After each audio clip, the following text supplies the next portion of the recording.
kasih dalam Kristus, selamat malam semuanya. Sekarang ini kita di Indonesia, kita kenal yang namanya istilah demokrasi. Tahu demokrasi ya? Tahu. Apalagi politik, pasti lebih tahu lagi kita. Dua kata sederhana ini, siapa tahu asal usulnya dari mana? Dari Yunani, dari Athena. Dari sana kita kenal istilah demokrasi. Dari sana kita kenal istilah politik. Dari sana juga kita kenal ilmu-ilmu filsafat. Misalnya ada Plato, ada Aristoteles, ada Socrates, yang dengan pemikiran-pemikiran mereka tentang filsafat akan mempengaruhi pemikiran dunia hingga pada saat ini. Di Yunani juga kita kenal daerah atau tempat itu sebagai negeri para dewa-dewi. Kita tahu orang-orang Yunani itu sangat menyembah dewa-dewa Yunani, dewa-dewi yang pada zaman Santo Paulus hidup. Sudah mengerti situasi seperti itu ya? Masuk ke dalam situasi seperti itu, lalu menceritakan tentang Yesus, itu adalah sesuatu yang menantang. Ya, ketika orang ngomong tentang Tuhan Allah, pasti orang yang berpikiran rasional tidak akan nyambung, tidak akan ketemu atau tidak akan diterima. Apalagi budaya yang mendewa-dewikan dewa-dewi itu.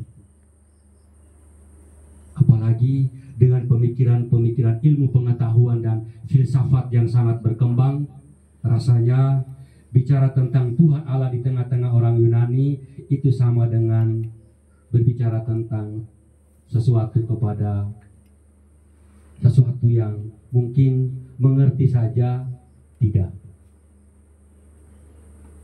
Dalam situasi seperti itu, Paulus dengan tekad yang kuat, dengan keinginan yang teguh, dengan niat yang begitu teguh, dia pergi ke sana untuk menceritakan Yesus yang bangkit. Dengan situasi seperti itu, Santo Paulus sadar bahwa pasti dia akan ditolak. Tapi bagi Santo Paulus, mau ditolak atau tidak ditolak, intinya hanya satu. Benih itu dilemparkan dulu. Benih itu ditaburkan dulu. Nanti soal dia tumbuh atau tidak tumbuh, itu urusannya Tuhan Allah. Maka tugas dia yang pertama-tama adalah bagaimana benih itu dia taburkan. Bagaimana Yesus itu dia sebarkan di daerah yang orang berpikir secara rasional. Orang masih mengagung-agungkan dewa-dewi. Orang masih menyembah ilmu pengetahuan dan filsafat itu. Paulus tidak putus asa. Dia dengan semangat menceritakan tentang Yesus yang bangkit itu kepada semua orang. Walaupun pada akhirnya dari akhir bacaan yang pertama tadi kita dengar bahwa ketika dia omong tentang kebangkitan, banyak orang mulai mencibirkan bibirnya. Banyak orang yang mengatakan, tunggu dulu, simpan dulu ajaranmu itu.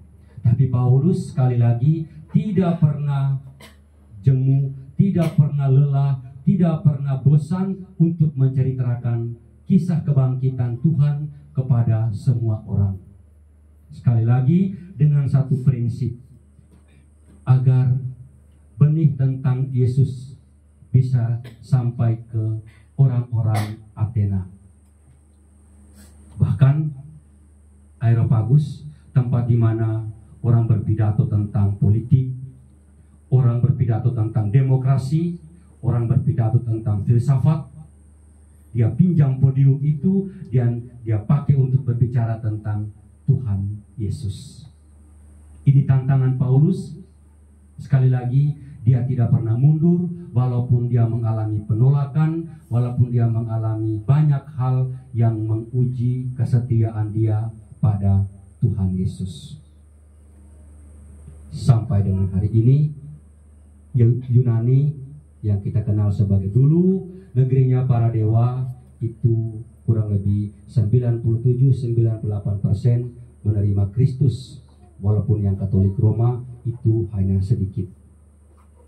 Yang penting Kristus diterima, dan ini adalah buah dari karya pewartaan Santo Paulus. Setelah saya renung-renungkan semangat Santo Paulus, persis dengan Santo Fransiskus Xaverius. Dia masuk ke Ambon, dia masuk ke Maluku dengan pengalaman, dengan situasi, dengan suasana yang sama seperti Paulus masuk ke Athena. Tapi Santo Fransiskus tidak pernah gentar. Intinya dia mau supaya orang-orang di sana bisa menerima Yesus. Dari semangat hidup Santo Fransiskus, Santo Paulus, kita belajar satu hal untuk kita, yakni bagaimana kita berani untuk berbicara tentang Yesus. Walaupun ketika kita berbicara tentang Yesus, banyak tantangan yang akan kita hadapi. Paulus sekali lagi berhadapan dengan orang-orang yang berbicara tentang politik, berbicara tentang demokrasi, berbicara tentang filsafat dan kebijaksanaan, ilmu pengetahuan yang luar biasa, tetapi tidak pernah mundur. Orang bilang, "Gutta cavat lapidem non vi setse peccadendo." Sekeras-kerasnya batu kena air lembut juga. Demikianlah Paulus. Sekeras-kerasnya mereka berfilsafat, sekeras-kerasnya mereka berbicara tentang politik, tetapi Yesus pada akhirnya tinggal di tengah-tengah orang-orang Athena, tinggal di tengah-tengah orang Yunani. Mari kita belajar dari semangat Santo Paulus. Jangan pernah takut, jangan pernah malu untuk berbicara tentang Yesus. Banggalah menjadi murid-murid Kristus. Banggalah menjadi orang-orang Katolik. Banggalah menjadi pengikut Tuhan Yesus. Karena dengan itu kita seperti Paulus. Karena kepada kita masing-masing Yesus sudah memberikan Roh Kudus itu. Besok kita rayakan kenaikannya. Dia berjanji memberikan kita Roh Kudus, dan pada hari Pentakosta Roh itu sudah diberikan kepada kita untuk membuat kita berani bercerita tentang Dia. Buahnya itu dari Yesus satu orang, dari 12 orang rasulnya, kemudian sampai hari ini 1,4 miliar yang mengikuti Yesus. Artinya benih itu ditaburkan saja dulu. Proses pertumbuhannya, buahnya nanti urusannya Tuhan Allah. Semua kita tetap teguh, semangat untuk mengimani Kristus. Amin.